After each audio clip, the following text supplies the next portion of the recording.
Willkommen zu einem neuen Video mit uns. Schön, dass ihr wieder da seid. Genau, und bevor es losgeht mit diesem Video, ja, wir sind euch ja noch was schuldig, müssen wir erstmal das Spiel vom letzten Video auflösen. Weil wer uns verfolgt, weiß ja, man kann bei uns was gewinnen. Und ja, da fehlt eben noch die Auflösung. Was hast du denn da? Estos son los números desde 1 hasta 50. Segundo, ¿cómo eran las reglas del juego? Genau, die Regel war ja, wir sagen irgendwann in dem Video mal eine Nummer und es war ja gefragt, wie viele Kilometer haben wir in Patagonien in diesem halben Jahr zurückgelegt und das waren insgesamt 19.432 Kilometer. Das heißt, es haben sehr viele richtig geantwortet und die ersten 50 sind jetzt eben hier in dem Topf drin. Wir haben eine Excel-Tabelle gemacht und haben dann die Namen dort eingetragen und diese Zahlen zusammengeschnitten und die können wir jetzt auslosen. Und jetzt kommt die Auslosung. Redoble de tambores. Die Lottofee. Hallo? Ja, die Lottofee wählt. Achtung. Senza guardare, senza guardare, senza guardare, senza guardare. Te lo doy a ti y yo abro la tabla para decirte quién ha ganado. Es ist die Nummer 43. Ah, warte mal kurz. Wir haben es hier schon, wir haben es ja auf dem Computer, wir haben es abfotografiert. 43. 43. Entonces, el número 43 es... with Diana and Heiko. Diana und Heiko, also Diana und Heiko haben gewonnen. Diana und Heiko, ja, Jana, Entschuldigung. Heiko. Jana und Heiko haben gewonnen. Wir schicken dir oder euch eine Antwort auf euren Kommentar und ihr beantwortet uns bitte per E-Mail als @rothausbus mit euren Kontaktdaten, damit wir euch das Geschenk schicken können. So, Und Gratulaciones. genau. Und jetzt geht's los mit dem Video. Viel Spaß!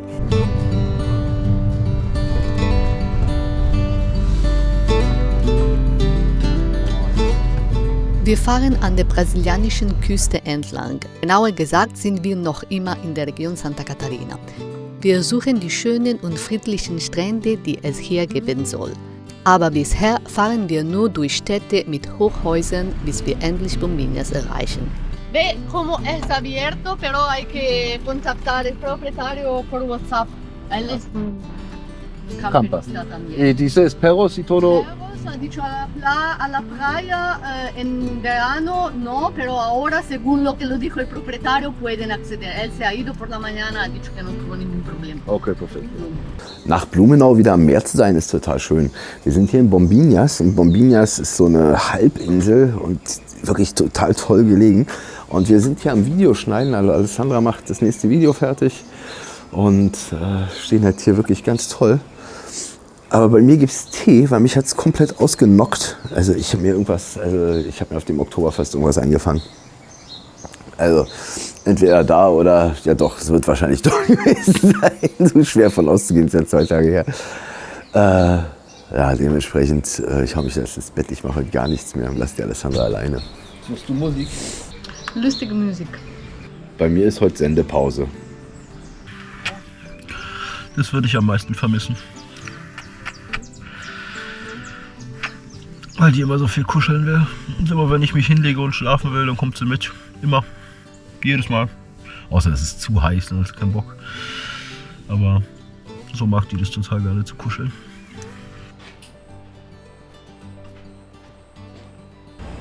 Ja, ich freue mich aufs Essen. Ciao. Und wie ist? Schmeckt's? 10 minutos. Schön. Y tenemos una pasta con ragú. Und wir haben hier echt ein Parmigiano Reggiano bekommen. Para tu felicidad. Ja gut, aber du hast auch gesagt, dass er dir schmeckt. Ja, absolutamente. Como el original. Es ist das Original. Genau.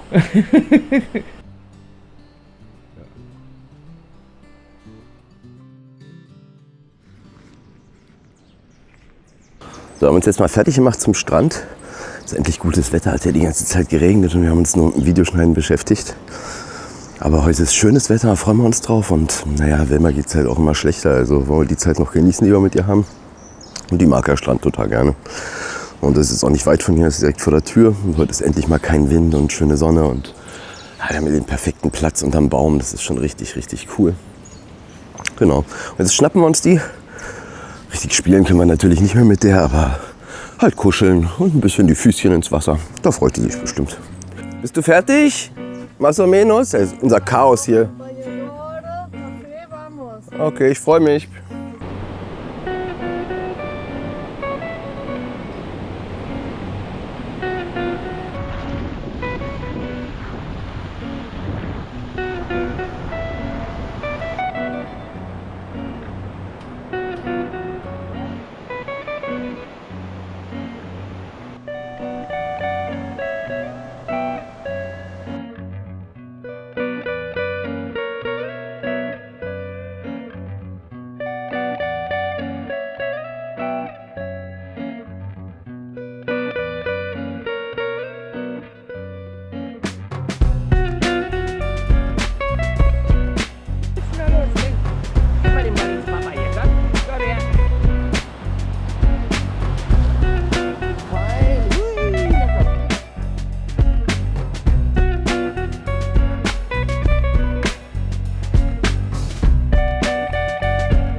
Es ist hart, immer gute Laune und Motivation zu behalten, wenn man sieht, wie sein kleiner Hund immer schwächer wird und es jeden Tag schlimmer wird.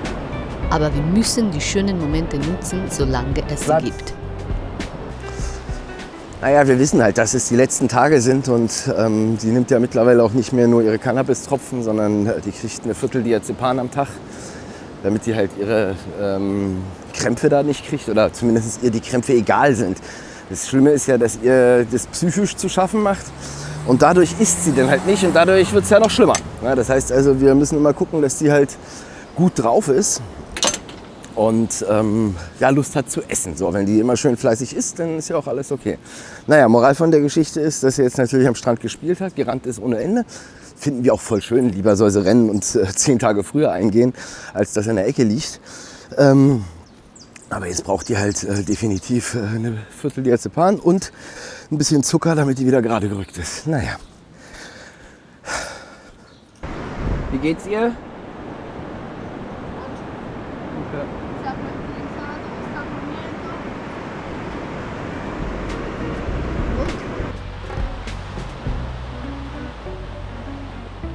Was möchtest du? Ich soll die Kakerlake hier filmen oder was? Nunca he visto una cacalaca tan grande. Also schaut euch das an. Schaut euch das an. Eine kleine Kakerlake. Daneben mein Riesenfinger. Naja gut, das ist schon richtig übel, die Kakerlake.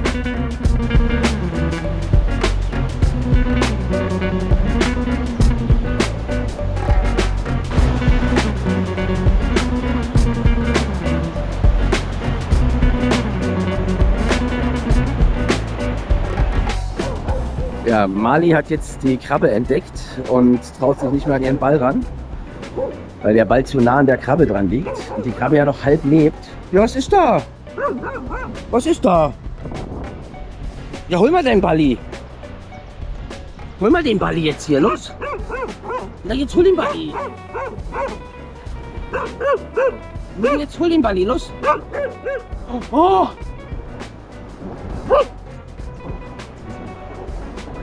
Aber ganz schnell. Aber ganz schnell. Ja, ne, die blöde Krabbe. Und die lebt halt noch so halbwegs, so, also so ein bisschen, so könnte man sagen, lebt die noch. So, Wilma ist auch wieder fit. Ja, wen haben wir denn hier?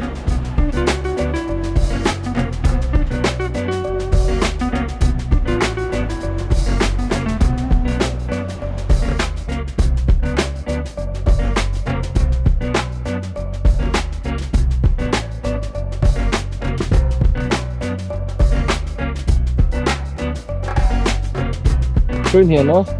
Super.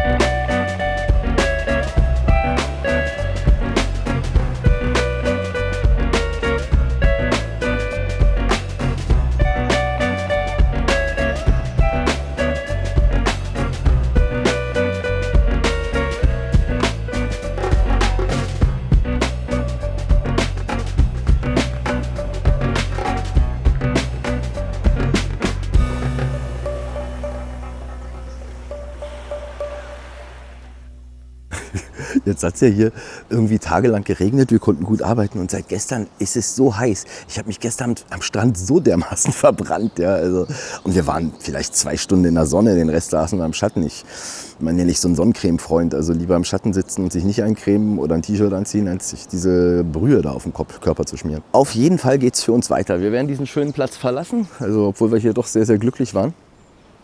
Fahren wir zum nächsten Strand. Aber vorher haben wir noch richtig Stress, weil es geht ja für uns weiter, der Kanal wächst und wir müssen irgendwie gucken, dass wir einen neuen Computer rankriegen. Ihr habt ja mitbekommen, dass der auf seinen letzten Zügen ist. Und naja, dementsprechend fliegt Alessandra jetzt in den nächsten Wochen nach Deutschland. Und das zu organisieren, wir müssen ja erstmal wieder über eine Grenze zurück, also nach Paraguay zurück. Da kann ja danach nicht mehr hin und her fahren, weil der Wagen auf Alessandra zugelassen ist. Also gibt es so ein bisschen hin und her und das müssen wir gerade alles regeln. Und wenn wir hier fertig sind, dann fahren wir zum nächsten Strand. Und hier auf dieser Halbinsel sind alle Strände wunderschön. Also den, wo wir jetzt waren die Woche, das war schon der absolute Knaller. Und nachher fahren wir zu so einem ganz kleinen, einsamen Ding. Das soll auch richtig, richtig schön sein. Da freue ich mich drauf. Und, wie sieht's aus? Lentamente si girava il circolo e io alla riserva.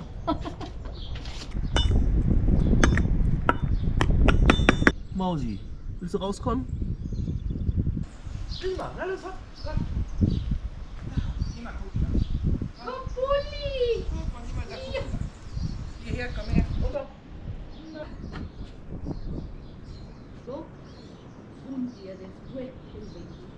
Hast du fein gemacht, Süße. Hast du ganz fein gemacht. Ich glaube, die Mali hat was entdeckt. Was ist denn da los? Na, geh mal gucken.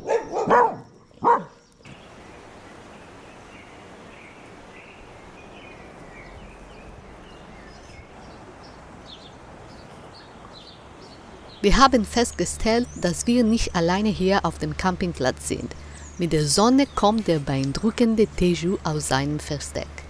Diese Eidechse kann mehr als 5 Kilo wiegen und wird bis zu 1,6 Meter lang. Der Teju ist nicht aggressiv, verteidigt sich aber, wenn er sich in Gefahr befindet.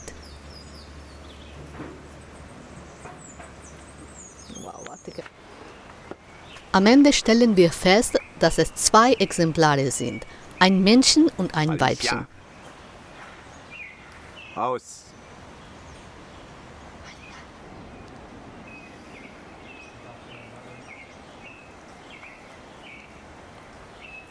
Mali, nein.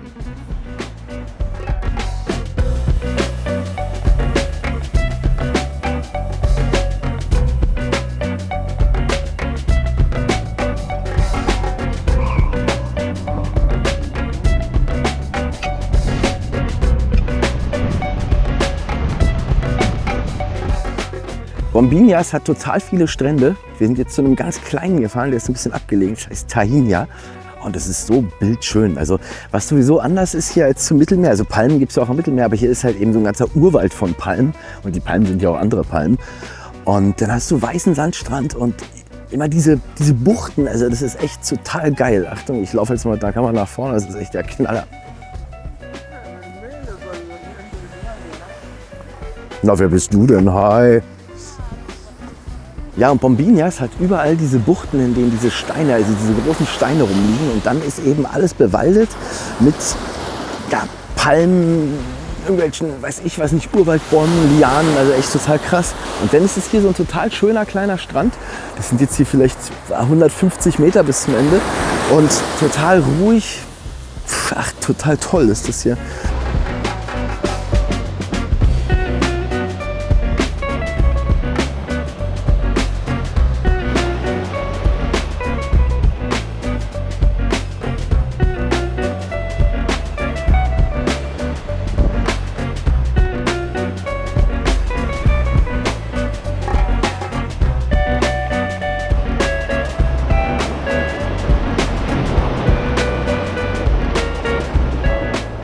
So cool hier am Strand. Hier ist ein kleines Restaurant und hier gibt es jetzt also Fish and Chips.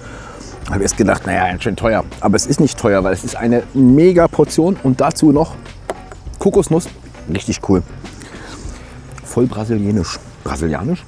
Brasilianisch? Brasilianisch. Immer noch das gleiche Problem. Na egal. Guten Appetit, mein Lieben.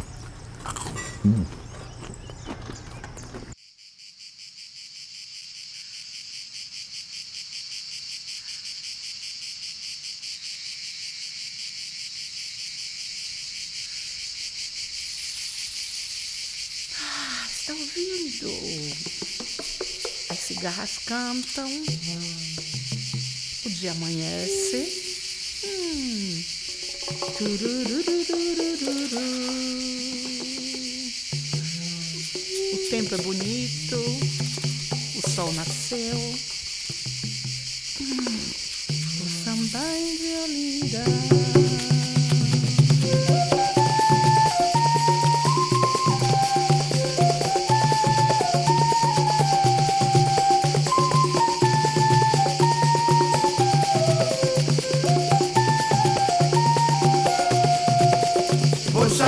Di Olinda, oh dile, vou sambar de Olinda, oh dile, rewa.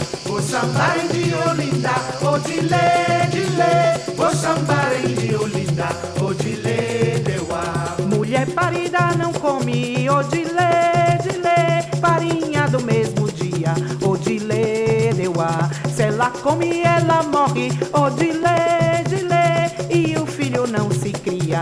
Odilê, deu a. Vou sambar de Olinda, Odilê, Dilê. Vou sambar de Olinda, Odilê, deu a. 7, 7 são 14, Odilê, Dilê, com mais 7, 21, Odilê, deu a. Tenho 7 namorados, Odilê, Dilê, não me caso com nenhum, Odilê, deu a. Vou sambar de Olinda, Odilê, Dilê. Vou sambar de Olinda. Also wir haben heute entschieden, wir bleiben am Strand. Finalmente vamos a pasar un día tranquilo de playa y nada más. Genau, weil ihr müsst euch mal vorstellen, ihr begleitet uns ja.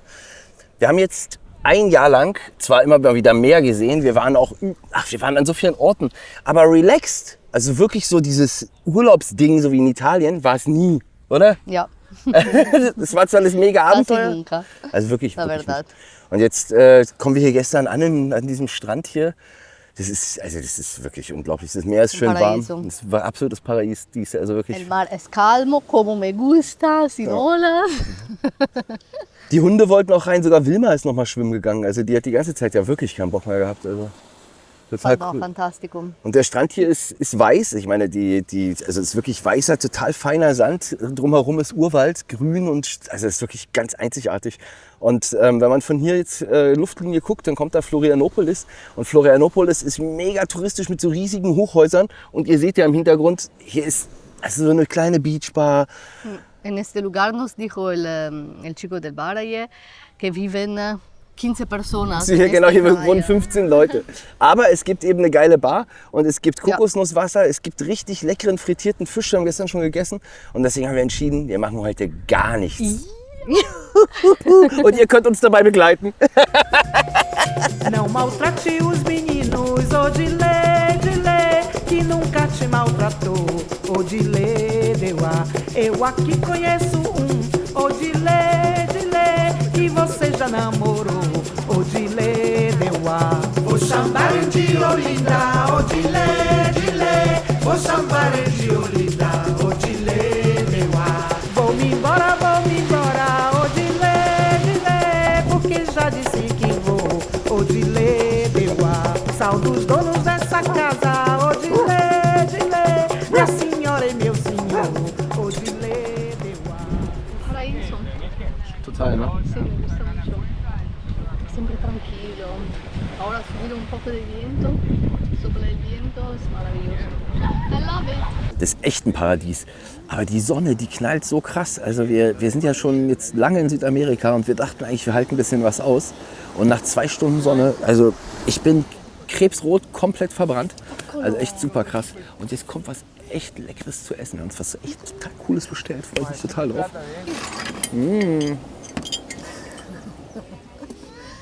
Wow.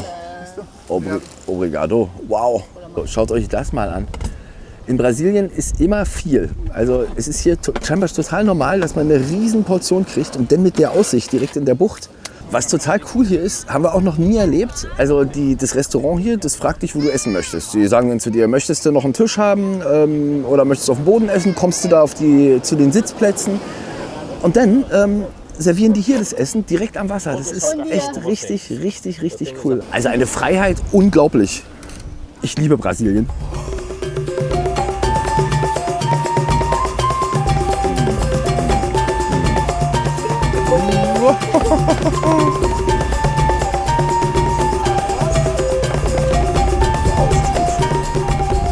Also das ist richtig, richtig, richtig lecker. Gegrillter Fisch, irgendeiner Fischsoße. Grongio, das ist die Grongio. Das ist so, boah, das ist richtig, richtig mega gut. Und das direkt am Strand bestellt. Sambar de Olinda, Odilê, Dilê. Vou sambar de Olinda, Odilê, deu a. Vou sambar de Olinda, Odilê, Dilê. Vou sambar de Olinda, Odilê, deu a. Ey Baby, ich glaube, da kommt ein Unwetter hinter dir. El clima está cambiando aquí. Total. Pero nadie realmente se va, entonces seguimos los brasilianos. Nos quedamos aquí. Wir warten bis zum Ende. Mira, la gente ha sacado ahora Wir fangen jetzt erst an zu spielen. juegos.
Everything changed here.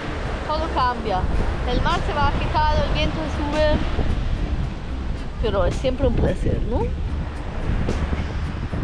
Also wir haben uns gar nicht so viele Vorstellungen über Brasilien gemacht, bevor wir hergefahren sind.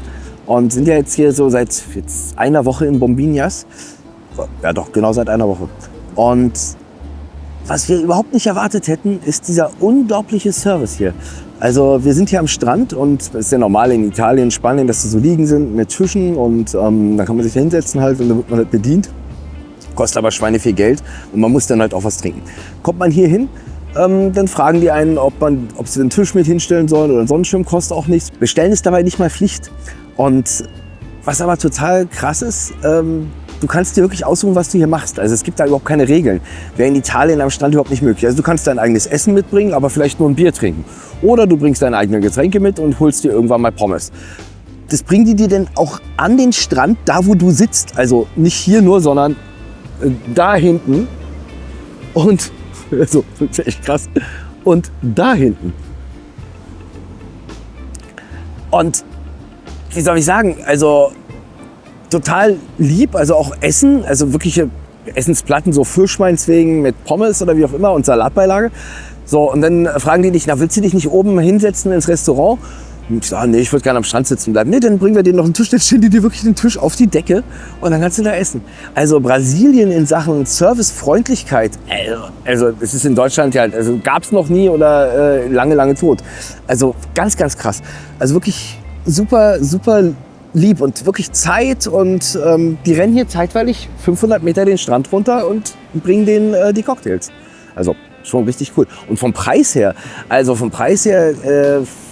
Beispiel, also eine Portion Pommes kostet 1,50 oder ein Bier, also 600 Milliliter 3 Euro. Das finde ich jetzt nicht überteuert. Ein Cocktail so 3 oder vielleicht 4 Euro. Absolut geil. Ja? Und da kann man sich das wirklich mal gönnen. Und für uns, wir können hier auf dem Parkplatz stehen, for free. Ja? Das heißt also, das, was wir an Campingplatzgebühren zahlen, das können wir hier gerne mal in Entspannung stecken. Ja, richtig fett. Brasilien, Hammer. Bei uns ja auch eine unendliche Debatte, hier scheinbar schon entschieden. Ich bin ja eigentlich auch so eher auf so Seiten gewesen, dass ich gedacht habe, Plastikstrohhalm, mein Gott, haben wir nicht andere Probleme. Jetzt sitzen wir hier am Strand und ich muss sagen, mir ist aufgefallen, dass hier trotzdem keine Strandreinigung hier durchfährt, hier wenig Plastikmüll rumliegt. Also muss man wirklich sagen, also Brasilien ist hier sehr sauber, also der Strand ist hier wirklich wunderschön sauber. Und die haben alle in den Cocktails Papierstrohhalme. Die sind jetzt, wenn man das jetzt 20 Minuten da drinnen lässt, werden die so ein bisschen weich. Ja? Könnte man jetzt vielleicht als nicht so gut empfinden. Aber viel besser finde ich, dass sie halt nicht am Strand rumliegen und dass sie nicht in der Natur irgendwie alles verschandeln. Und der Wind ist ja hier recht stark, das wird es halt auch irgendwo hintragen. Und das sieht hier wirklich sauber aus. Also so sagen. Also ich habe die Fronten gewechselt. Ich nehme den Papierstrohhalm an.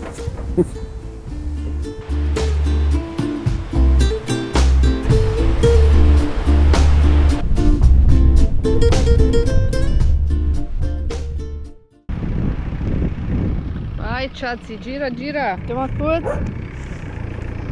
Jawohl.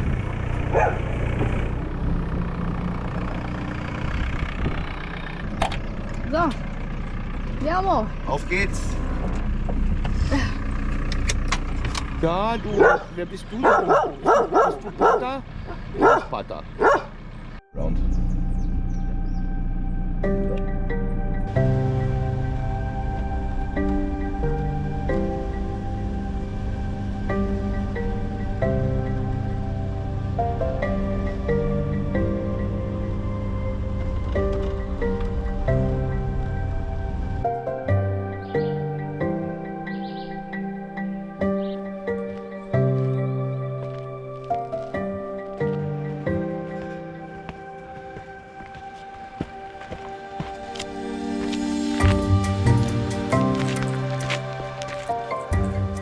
Ja, wir haben es nicht gesagt, aber wir machen ja jetzt neuerdings immer Sport.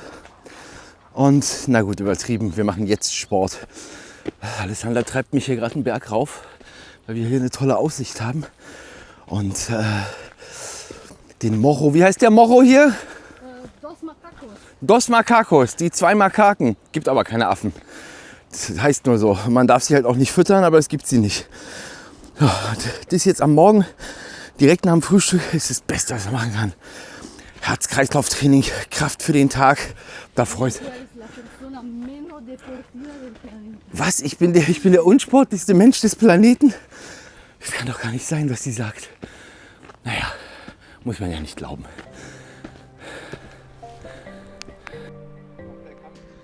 Hay serpientes corales, cuidado. Mira, ahí está lleno de fish farm. Bienísimo.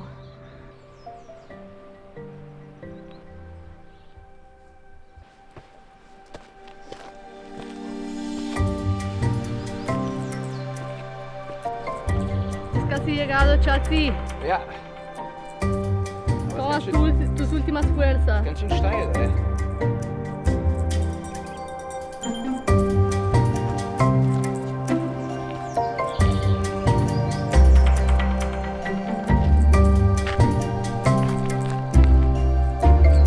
Wir haben es geschafft.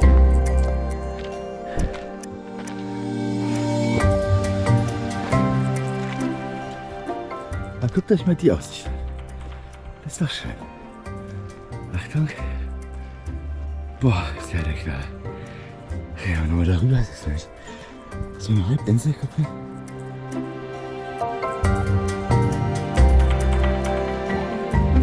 Das ist ja geil.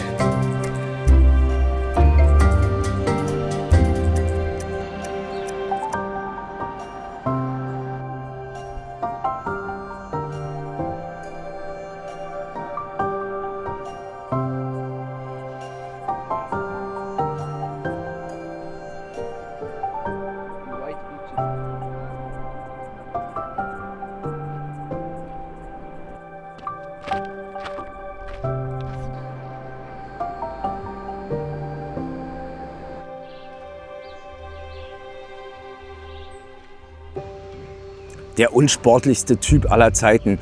Ey, in einer Viertelstunde bin ich da rauf und runter gerannt. Einfach mal schnell so zack, zack. Ohne Pause, oben nur kurz gucken und wieder runter. Hä? Das ist ein mega Deportivo. Por suerte hemos hecho una foto que hace la prueba que subiste ahí. Genau, also sie sagt sogar, ich habe mir weiß, dass ich oben war, weil wir haben ja Fotos gemacht. Ja, ja, auch die schönste Zeit geht zu Ende. Da kann man leider nichts machen. Wir wären, glaube ich, echt gerne hier geblieben, oder? Es war ein Paradies. Voll, ne? Also Bombiñas, das ist so, ey, also das ist wirklich, ich glaube nach Karibik somit das Schönste, was es gibt so in der Gegend hier. Das ist echt geil. Ne? Ja gut, aber wir müssen weiter, wir haben Zeitdruck. Alessandra fliegt in 2 Tagen von Asunción aus nach Italien. Das heißt, wir sind hier an der Küste, Atlantikküste in Brasilien und wir müssen jetzt von der Atlantikküste wieder nach Paraguay, dass sie noch von Asunción fliegen kann. Con la grande distanza brasiliana. Ja, also brasilianische Straßen, das ist schon okay, aber sind 1000 Kilometer, das wird richtig Stress. Sí, pero la verdad es difícil dejar este lugar, entonces hasta el final. Ich will auch wirklich nicht weg, aber wir müssen. Und deswegen machen wir auch eine kleine Videopause. Wie gesagt, sie fährt nach Italien. Unser Computer ist kaputt. Wir brauchen Ersatzteile fürs Auto. Unser Getriebe hat ja immer noch das Problem, dass wir eben diesen ersten Gang, der fliegt uns raus. Und das müssen wir lösen. Und deswegen fliegt sie darüber und wir hoffen, dass wir die Teile rechtzeitig kriegen. Unser nächstes Ziel, wir können es ja schon mal sagen, oder? Unser nächstes Abenteuer. Wir brauchen deshalb auch Zeit. Wir müssen unser nächstes Abenteuer planen. Und unser nächstes Abenteuer ist Bolivia y Peru. Genau. Las montañas, las Andes, los altiplanes. Genau, es fehlt auch noch ein Teil Altiplan zwischen Chile und Argentinien. Also den wollen wir auch noch machen. Es gibt da wirklich schöne Ecken, das heißt die Puna, ne? La Puna. Genau, die Puna. Und das ist eben nicht ganz so touristisch, also nicht ganz so bekannt. Und da ist man wirklich alleine und ist durchgehend über 4500 Meter. Das ist sicherlich ein Abenteuer. Und das ist das, was ansteht. Und das müssen wir einfach planen. Dafür muss das Auto fit sein, dafür muss alles fit sein. Und wir müssen vor allem erstmal den Plan gemacht haben. Das heißt, wir sehen uns erst wieder Mitte November. Also 2 Wochen ist Pause. Wir sagen nochmal allen Menschen lieben Dank für die Unterstützung bei PayPal. Ja, das danke. ist super lieb von euch. Und wir sehen uns in 2 Wochen. Bis dann. Ciao. Oh. Die Zuckerabend.